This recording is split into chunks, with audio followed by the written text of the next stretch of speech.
Programa Passarela da Cidadania atende centenas de moradores de rua em Florianópolis. Mulheres falam como sobreviveram ao câncer de mama. Está no ar a revista Primer.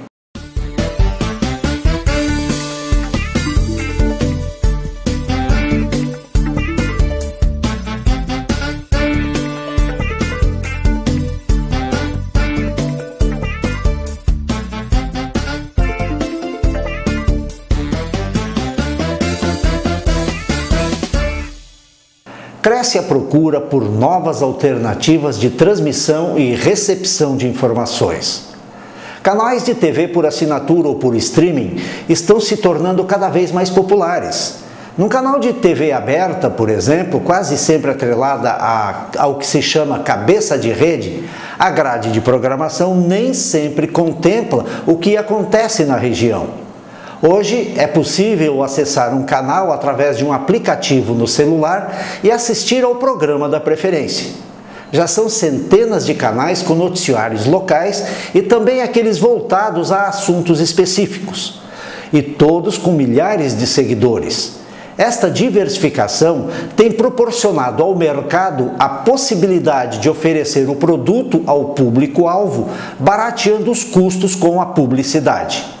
Para o jornalista e consultor de marketing Emílio Serri Neto, apesar da segmentação, vai haver espaço para todos. Tem espaço para tudo. O que vai haver, não vai morrer. Você lembra essa história, a gente repete todas as vezes, de que o rádio ia morrer por causa da entrada da televisão? Não morreu. O rádio se transformou, né? Eu acho que está havendo o que antes era só uma segmentação de conteúdo, né? Agora você vai ter uma segmentação ainda maior. Quer dizer, o mercado espectador, o consumidor de conteúdo, vai ser dividido em fatias cada vez menores, né? Então nós vamos ter mais emissoras. Tem uma palavra que é do jargão de marketing, que é a clusterização, quer dizer, dividir em quase que nichos. Então você vai ter muitos canais especializados em algumas coisas. Então, canais de esporte, né? Canais de esporte, e aí já vão dividir, vai ter canal de esporte assim, de esporte coletivo, e por aí vai. Quer dizer, nós vamos ter segmentações sobre segmentações.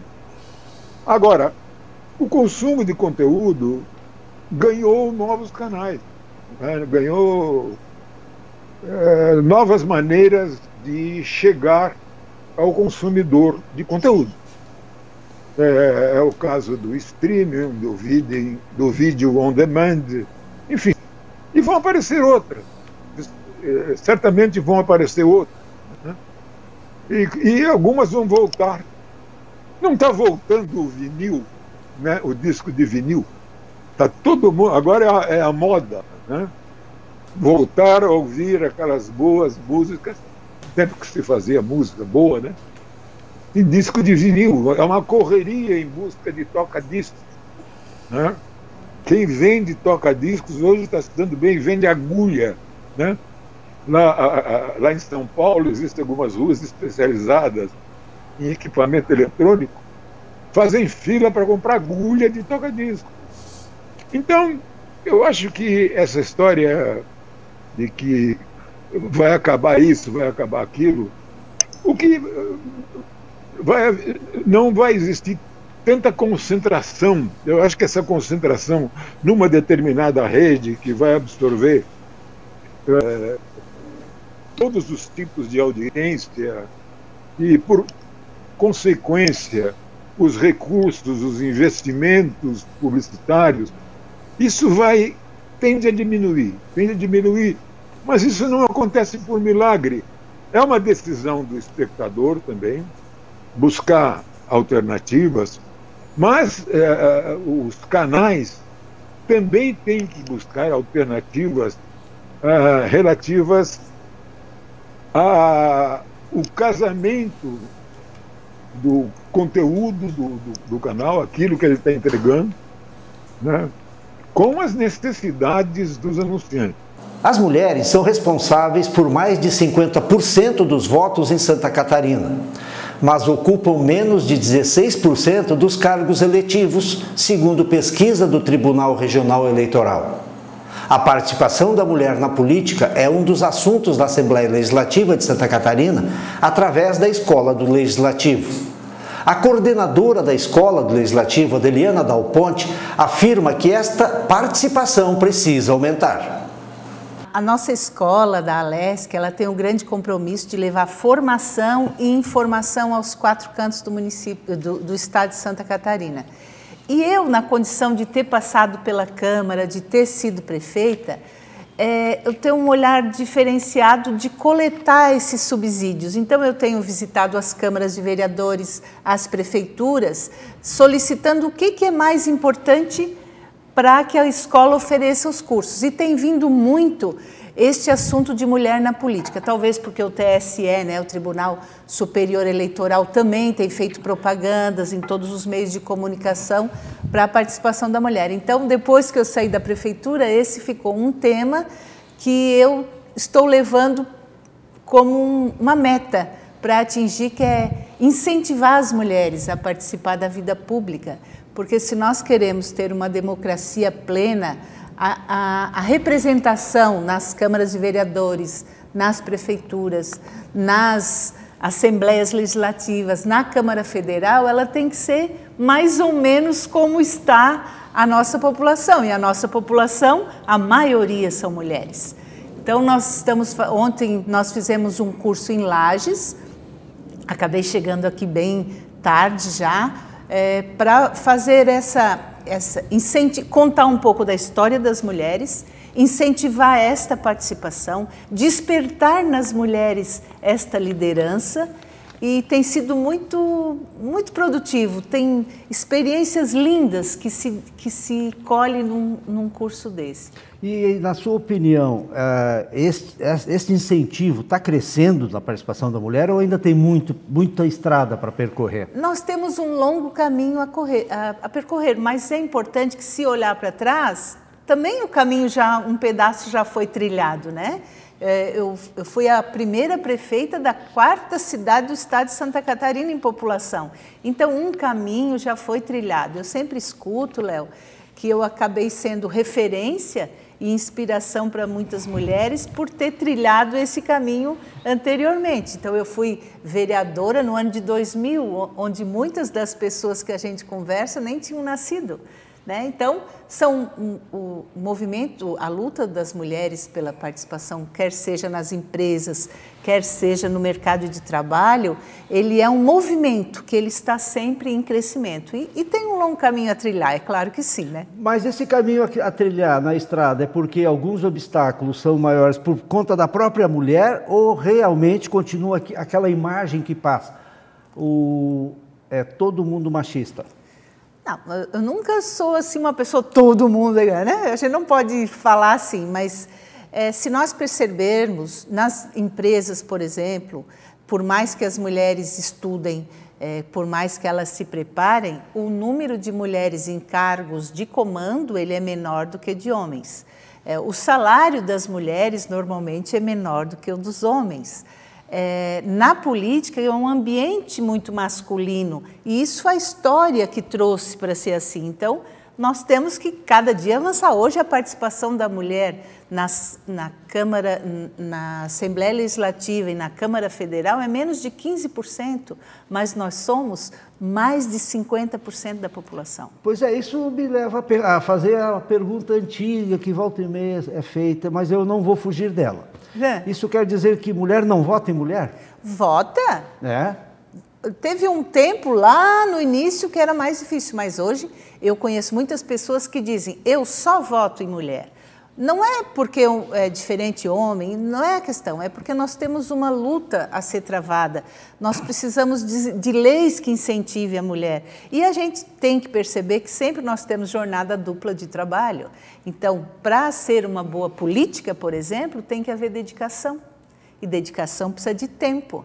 Eu, para ser prefeita, e acho que fiz um trabalho dedicado, eu abri mão de muitas coisas pessoais, né? Eu abri mão da casa, da companhia dos amigos, para me dedicar, porque considerei que era uma missão importante, que eu precisava, um caminho e uma missão que eu considerei que fosse a minha.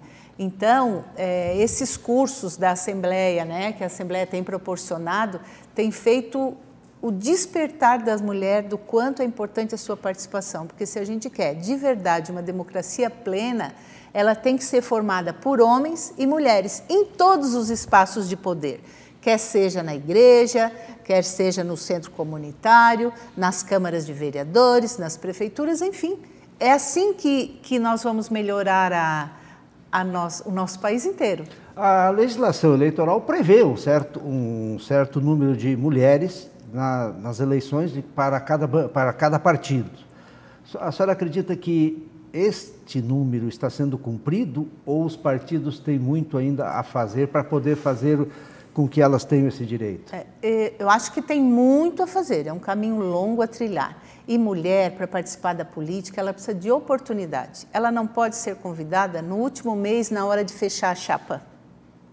Porque como vai disputar com alguém que já tem uma exposição, que já trabalhou mais tempo? Então, mulheres precisam de oportunidade. E eu sempre achei isso, tanto que quando eu fui prefeita, metade do meu secretariado eram mulheres. Na saúde, na educação, na assistência, na segurança, enfim, metade das pastas comandada por mulheres, a outra metade por homens, até para fazer a representação da cidade mesmo dentro da prefeitura. E como era chegar num lugar, ser eleita pela primeira vez prefeita da quarta maior cidade do estado, cujas legislaturas todas, né, de homens, como foi chegar na prefeitura e começar o trabalho? Quer dizer, ficou aquele estranhamento, não? Eu acho que o estranhamento pode ter sido na campanha ou na eleição, antes. No dia que eu tomei posse, primeiro eu fui com uma votação estrondosa, né? Foi 63% dos eleitores tinham votado para mim. Então, era uma onda muito importante. Foram mais de 30 mil votos a mais do que o segundo colocado. Então, realmente era uma expressão. E a situação da prefeitura era tão difícil, tinha tanta coisa para trabalhar, tinha tanta coisa para arrumar, que eu nem me lembrei se eu estava na condição de mulher ou de homem, né? Eu virei a prefeita da cidade com todos os problemas que ela tinha. Então, eu passei esse período todo sem perceber que pudesse haver uma questão de machismo ou não. Porque pelo meu jeito, assim, eu desde muito nova já me formei em engenharia, depois eu fiz mestrado em gestão de políticas públicas, mas a engenharia também, quando eu estudei, a maioria da sala eram homens, então para mim já era algo normal. Mas depois tu vai percebendo a dificuldade que as mulheres têm, por isso que eu dei tanta oportunidade para elas, e hoje eu também presido do meu partido o segmento mulher e tenho incentivado em todos os cantos que as mulheres participem. É importante que tenhamos mais vereadoras, que tenhamos mais deputadas, porque isso vai melhorar de verdade a nossa vida, quer seja com leis ou com igualdade mesmo, né? Que é aquilo que nós sempre desejamos. A Passarela Nego Querido em Florianópolis está se preparando para o carnaval do ano que vem. Por conta da pandemia, ela não teve carnaval este ano, mas nem por isso ela deixou de ter atividades. É lá que se realiza o projeto Passarela da Cidadania, um trabalho realizado pela Prefeitura em parceria com voluntários para atender moradores de rua. Eu conversei com o secretário da Assistência Social do município, Jefferson Melo, que nos explica como funciona esse projeto. Prazer enorme falar de um projeto tão especial, que hoje atende os 365 dias do ano, em média 250 pessoas que um dia estavam na rua e hoje estão frequentando a passarela.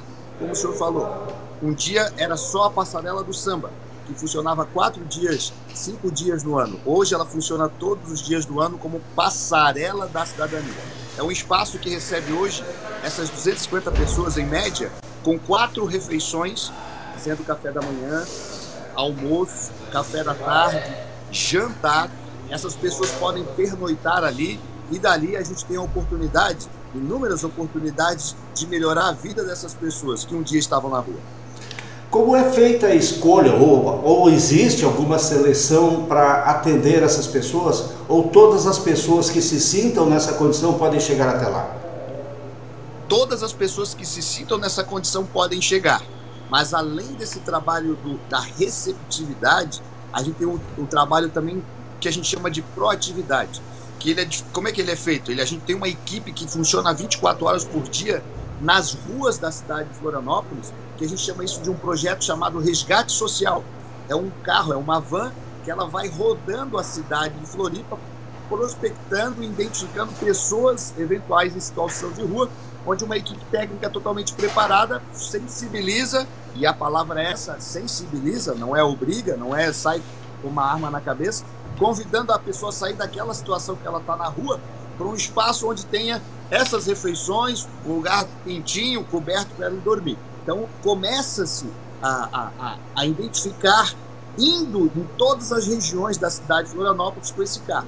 Um segundo trabalho que a gente tem, aí esse é em horário comercial, mais na região central, até para dar um apoio, uma orientação para os comerciantes, a gente chama a equipe de sensibilização, que é uma equipe também totalmente treinada. Aí essa equipe é uma equipe de pedestre, né? O pessoal vai frequentando as principais ruas ali do entorno da catedral. Isso é todos os dias, aí é de segunda a sexta, no horário comercial. A gente tem uma pessoa sentada na calçada, um cara que dormiu a noite deitado ali, a gente sai sensibilizando também e convidando a pessoa para ir para a passarela. Naquele ato, seja com o resgate social, com a van que está na hora lá, ou seja com a equipe de sensibilização que na hora identificou que aquela pessoa quer sair dali e ir para o abrigo, um carro da prefeitura que está na passarela sai na hora para recolher esse indivíduo e trazer até a passarela. Me diz uma coisa, como vocês fazem esse trabalho de sensibilização, vocês evidentemente devem ter a origem dessas pessoas, de onde elas vêm, não? 80%, Léo, 80% não são de Floripa. Recentemente a gente fez uma assembleia lá dentro com uma organização de relacionamento interno mesmo, né? A gente pediu para que as pessoas levantassem a mão e elas dissessem quantos são de Floripa. Menos de 20% eram de Floripa. São muitos gaúchos, muitos baianos, muitos nordestinos de uma forma geral que acabam vindo para a cidade com a promessa de emprego.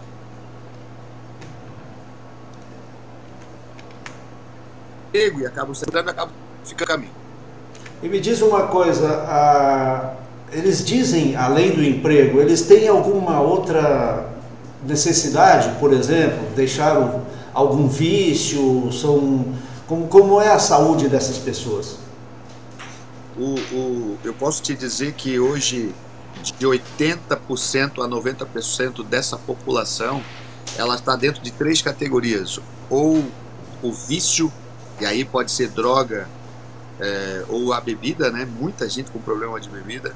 Uma coisa muito interessante que é a depressão e a questão da falta de emprego. E como vocês tratam essa questão? A gente tem alguns caminhos, né?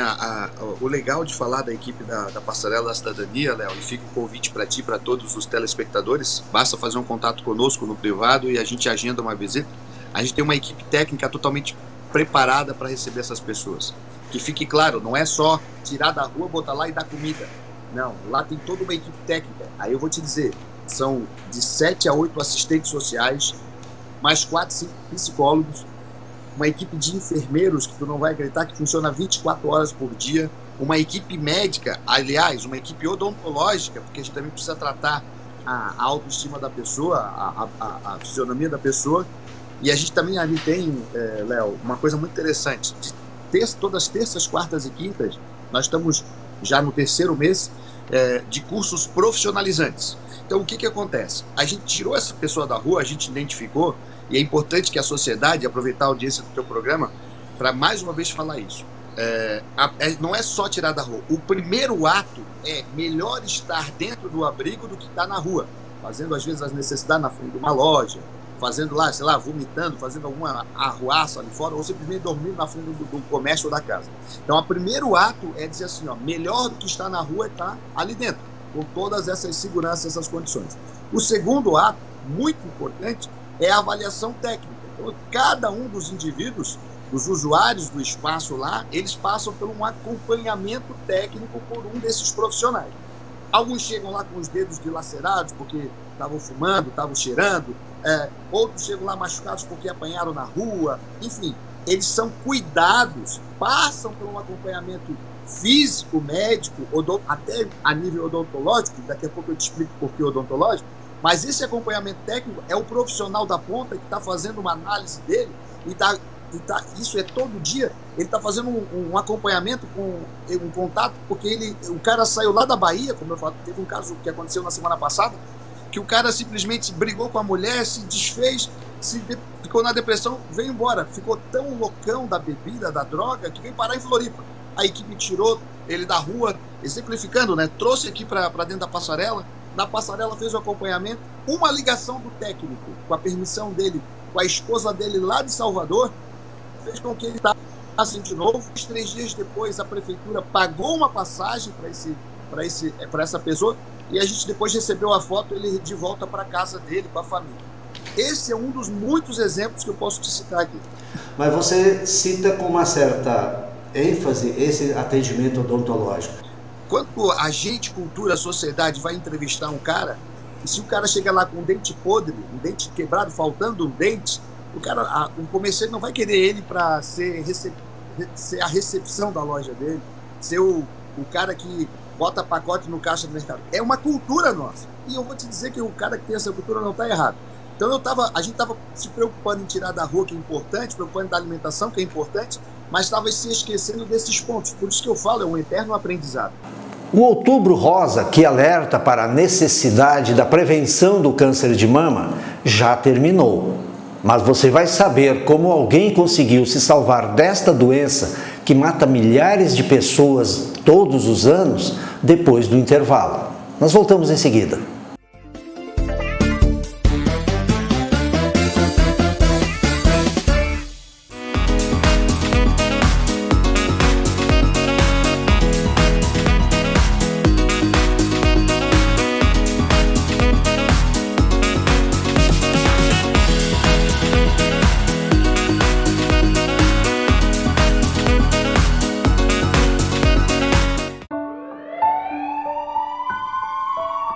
Todos os dias, milhares de pessoas precisam de socorro.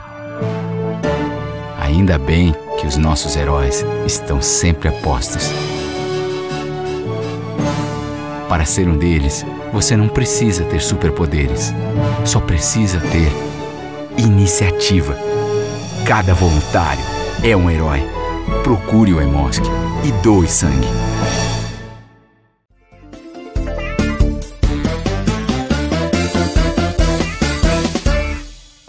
Estamos de volta com a revista Primer e agora vamos falar do câncer de mama. O mês que recém terminou é chamado de Outubro Rosa, para alertar todos sobre a importância da prevenção a esta doença que mata milhares de pessoas todos os anos.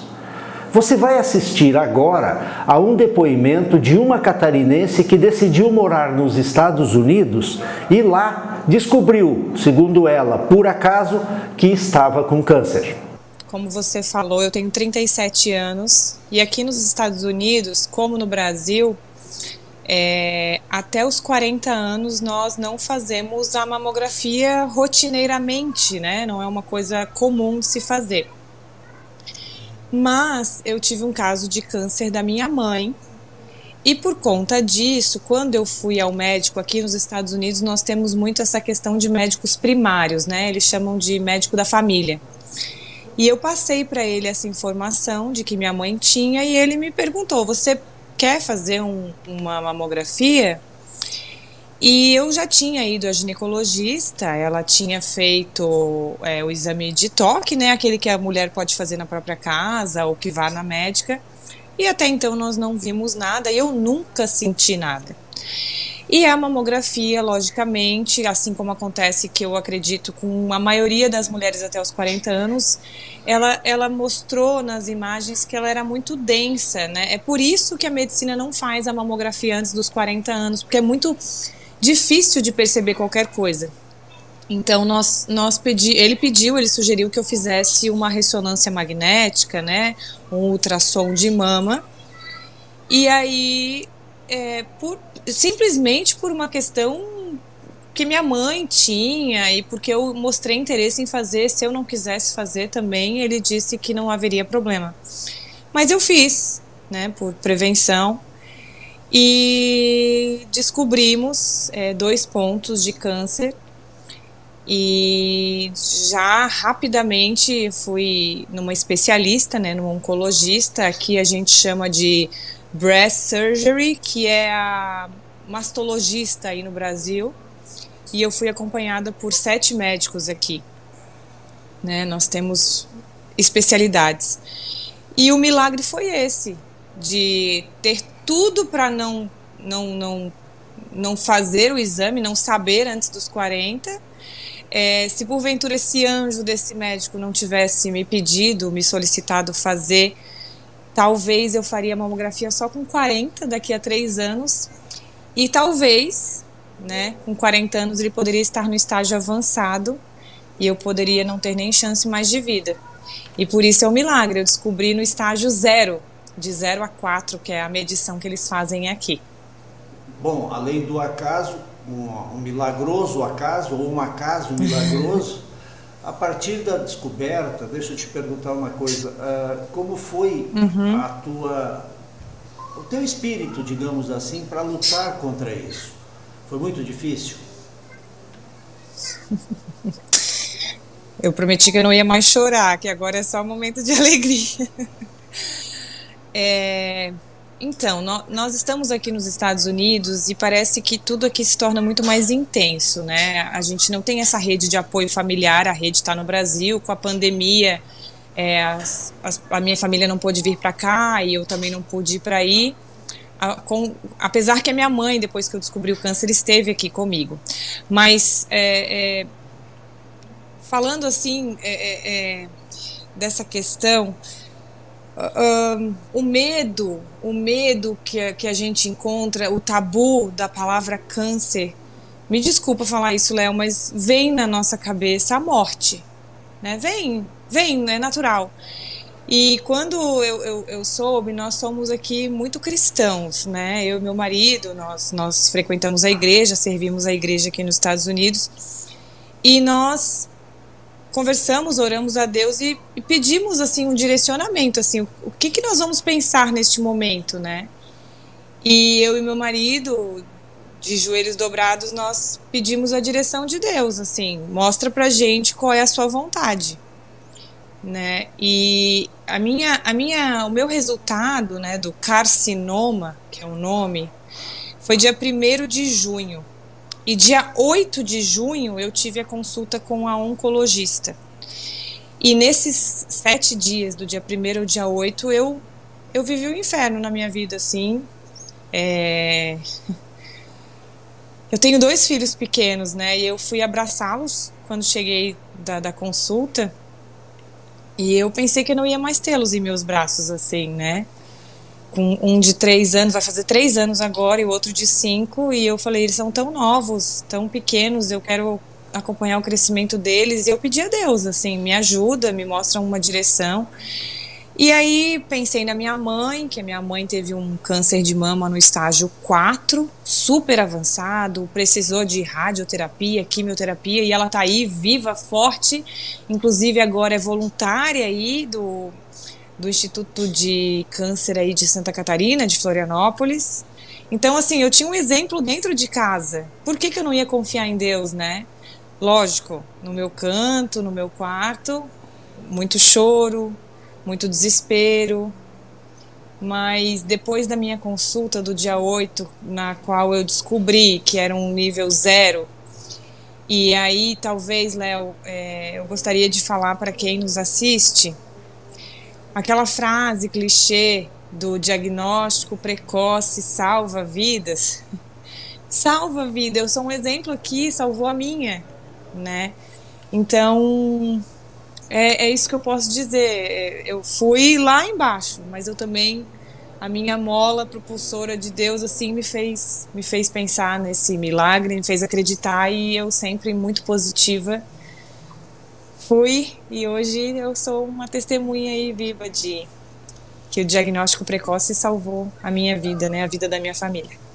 Então tu não precisou do tratamento mais, como consideram os próprios médicos, a expressão não é minha, alguma coisa, um tratamento mais agressivo. Como ficou esse tratamento? Você pode explicar? Léo, quando a gente fala em tratamento agressivo, nós temos que ponderar algumas coisas. Cada caso é um caso, né? Todos os casos de câncer, a mulher ou a pessoa que está passando tem que conversar com o seu médico e ver qual é a melhor estratégia e qual é o estudo da medicina para aquele caso, para o caso da pessoa. Eu tinha 2 pontos de câncer na mama esquerda. Então, o que acontece? Eu podia optar por apenas tirar o ponto de câncer, né? Ou eu podia, meu filho tá aqui, ó, família. Ou eu podia optar por tirar a mama toda. Eu podia optar por isso. A médica me disse: qual é a sua opção? Qual é a sua vontade? Eu disse: doutora, me ajuda, a senhora acompanha os casos aqui. Ela disse assim: ó, o que acontece? Se você tirar somente os pontos que você tem o câncer, você vai precisar da radioterapia. Por quê? Porque os pontos de câncer, eles, como a gente faz a biópsia, né, onde eu tinha um acúmulo de calcificações, eu não sei se tá me entendendo, Léo, o que eu tô explicando? Não? Tá difícil? Não, tá bem fácil. Tá, então assim, o câncer, ele era um acúmulo de calcificações num ponto. Então, quando a gente faz a biópsia, a agulha retira, né, o tecido daquele ponto e vai para um laboratório. Então, a biópsia, ela fez nesses 2 lugares onde eu tinha uma maior concentração de calcificações e foi testado, foi provado que eu estava com câncer. Só que o resto da mama, eu não tinha 100% de certeza que não eram calcificações malignas. Elas poderiam se tornar no futuro. Então eu, juntamente com a médica, decidimos tirar toda a mama. Então assim, eu cortei tudo para não haver riscos posteriores. Então assim, é um procedimento bem difícil, é uma cirurgia de risco, né? Eu tirei toda a mama, todos os músculos, todo o canal ali que passa o leite quando nós temos filho, tudo isso eu retirei, né? Também fiz alguns exames. Geralmente a mulher que tem câncer de mama, ela pode ter uma chance grave de risco de câncer nos linfonodos, que fica aqui na axila. Então eu optei por retirar toda a mama e não precisar 100% da radioterapia, mas isso só seria verificado quando todo o meu tecido da mama fosse para um laboratório. E esse laboratório ia analisar aqueles pontos que a biópsia, que aquele procedimento fez localizado, ele ia analisar toda a minha mama. Foi aí que descobriram que eu não precisaria de radioterapia, que tudo que eu tirei foi embora, o câncer foi embora. E a quimioterapia, para quem nos assiste, se talvez não tenha conhecimento sobre essa doença, a quimioterapia, ela se dá na grande maioria dos casos quando nós temos metástase. A metástase é aquilo que a gente chama do câncer, que ele vai contaminando os outros órgãos, né? Quantas vezes a gente já ouviu falar de uma pessoa que descobriu que tô com câncer no estômago, no outro dia já tá no intestino, já tá no fígado, já tá no pâncreas. Então isso se chama metástase, quando ela vai correndo para os outros órgãos. E eu, graças a Deus, não tive metástase. Por quê? Vamos voltar aqui a ratificar, né? Porque eu descobri no começo, porque o diagnóstico precoce viu com que eu não tivesse metástase. Talvez daqui a alguns dias, alguns meses, alguns anos, esse câncer poderia adquirir a metástase e eu ter outros órgãos comprometidos. Bom, agora vem uma outra questão muito recorrente no caso das mulheres. Bom, como é que fica a autoestima com relação à retirada do seio? Léo, eu vou pedir desculpa, porque eu não sei como funciona no Brasil, em Santa Catarina, Florianópolis, essa questão do SUS em dar um apoio, dar uma cirurgia reconstrutiva. Eu peço desculpas, eu não sei como é que funciona isso aí. Mas aqui, o que acontece? Geralmente, o plano de saúde, né, o sistema público aqui é muito diferente do sistema público do Brasil, né? É difícil, você tem que comprovar que você é uma pessoa não pobre, mas que não recebe um salário bom. A saúde aqui é muito cara, muito cara. Para vocês terem noção, eu fiz vários procedimentos, né? Consulta, biópsia, mamografia, mas só minha cirurgia de retirada do câncer, só retirada, custou $200 mil. Aqui o plano de saúde me deu a possibilidade, né, de fazer a cirurgia reconstrutiva. É fácil? Não é fácil, né? Nós somos mulheres, eu não sei, mas a grande maioria vaidosas, femininas, né? Querendo ou não, é um órgão feminino. E eu, na retirada, eu fiquei completamente sem nada, assim, né? Mas eu confesso que eu estava muito preocupada com a retirada do câncer e pouco preocupada com essa questão estética. Meu marido e eu sentamos, conversamos e eu li muita coisa na internet. Foi bem complicado porque a internet às vezes é muito maligna nas nossas vidas. Eu li muito sobre maridos que abandonam as esposas que passaram por câncer de mama porque perde, né, a relação fica comprometida, né? Mas assim, nós aqui sentamos, fomos muito maduros, nos apoiamos muito em Deus e um no outro, e nós não. Estamos preocupados com a retirada do câncer. A estética vem depois. E mais uma vez, graças a Deus, eu optei pela retirada das duas. O meu câncer era só na mama esquerda, mas eu optei pela retirada das duas, até para não ficar disforme. E eu coloquei aqui nos Estados Unidos, a minha mãe também passou por isso, então eu acredito que aí no Brasil aconteça. A gente coloca um expansor. O expansor, ele é uma bolsinha plástica e ela vai sendo preenchida gradativamente com um soro fisiológico. Para quê? Para fazer com que a sua pele estique aos poucos, né? Para não causar estrias ou desconforto, ou muitas vezes até uma exclusão. Pega aqui, filho. Vou entregar pro meu filho aqui. Às vezes até o corpo rejeita, né, esse corpo estranho. Então eles fazem esse procedimento. Então eu tô já há 2 meses com essa bolsinha. Essa bolsinha ela vai se preenchendo com esse líquido e ele vai chegar num ponto que o médico vai dizer, e você também vai optar, e pronto, eu não quero mais, é esse tamanho.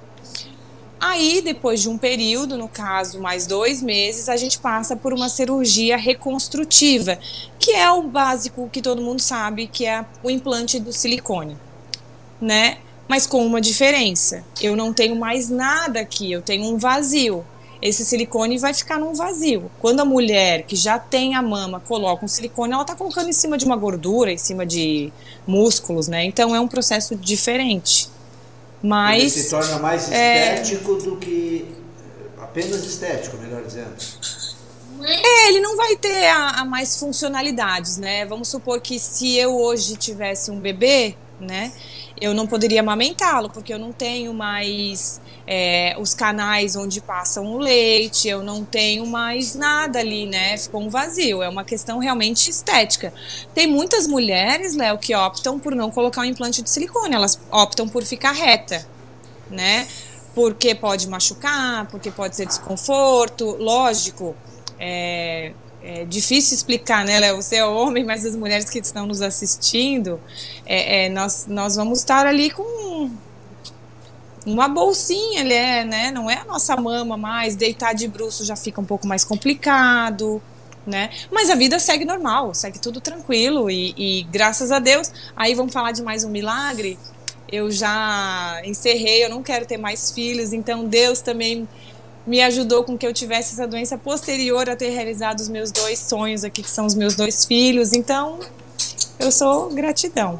E veja agora o depoimento de outra mulher que, graças ao autoexame, conseguiu se salvar da doença.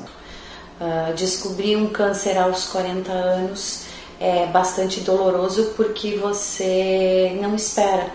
Você pensa que a doença pode sim acontecer em qualquer mulher, mas não em alguém jovem e também em alguém em que não há nenhum caso desse tipo na família. Eu descobri fazendo exames de rotina. Na verdade, eu senti um pouco de ardência no meu seio, mas isso não tem nada a ver. Eu senti esse tipo de ardência e eu fui insistindo. Daí eu fiz ultrassom, fiz mamografia, assim como eu fazia ultrassom todo ano. E na mamografia a médica pediu para que fosse feito um outro tipo de exame, que era uma mamografia de aproximação. Foi aí que eu descobri, no primeiro momento, aparecia como se fossem células de microcalcificação. Aí eu fiz uma biópsia, veio inconclusiva, fiz um outro tipo de biópsia que não ficou 100% certo. Uma terceira biópsia mais profunda foi a mamotomia. Uma terceira biópsia mais profunda foi a mamotomia, que é um exame bastante doloroso, porque a caneta que usa para retirar a parte, né, da mama, ela é mais grossa, né, uma seringa um pouco mais grossa. Então foi aí que eu descobri que havia também as células de atipia. O meu tratamento se deu com a cirurgia. Foi retirado dois quadrantes da mama, né? A mama dividida em 4, esses 2 foram retirados. Como eu tinha bastante tecido mamário, no mesmo dia foi feita a reconstrução sem prótese de silicone, foi feito com a minha mama mesmo. Nas 2 mamas aí foi feito o procedimento, né, de cirurgia plástica, porque eu acredito que o seio é a parte mais feminina da mulher e ter uma doença na mama, isso nos deixa bastante tristes e é um pouco complicado falar sobre isso. Acho que mexe bastante com a autoestima. Desculpa, é um pouco complicado falar sobre isso porque o seio é a feminilidade da mulher. O tratamento que foi feito, medicamento, né, além da cirurgia, né, para retirada das células de atipia. Tem um detalhe, eu não tinha tumor formado, mas eu tinha as células. Então, eu sempre digo que eu tive muita sorte quando eu descobri muito cedo, assim, sem formar um tumor. E aí, o tratamento foi radioterapia, tomei medicação, precisei fazer terapia, muita terapia. Enfrentar a doença é difícil, você sente medo, você lembra dela todos os dias, você lembra toda vez que você for tomar um banho, você vai lembrar, porque você toca o teu seio, você toca a tua mama, então você vai lembrar da doença, você lembra da cicatriz, e principalmente durante os 5 anos em que ninguém pode ter uma recidiva. Esse é o momento mais dolorido de uma mulher. É quando passar esses 5 anos e aí depois você vê que não tem mais a doença, e aí, graças a Deus, você não ter tido nenhum outro câncer nesse período é bastante gratificante. A mensagem que eu deixo para as mulheres é que a gente, antes de qualquer coisa, a gente precisa se amar do jeito que a gente é. O nosso seio é bonito, a nossa mama é bonita, a nossa mama é linda, mesmo com as cicatrizes. Eu tenho cicatrizes nas 2 mamas e vão ficar assim para o resto da minha vida, mas são cicatrizes de vitória. Então as mulheres precisam se cuidar, precisam fazer os exames, tem que fazer todo ano, ultrassom tem que fazer todo ano. Quem tem condições de fazer uma mamografia antes dos 40, faz. Eu tenho amigas que tiveram câncer antes dos 40.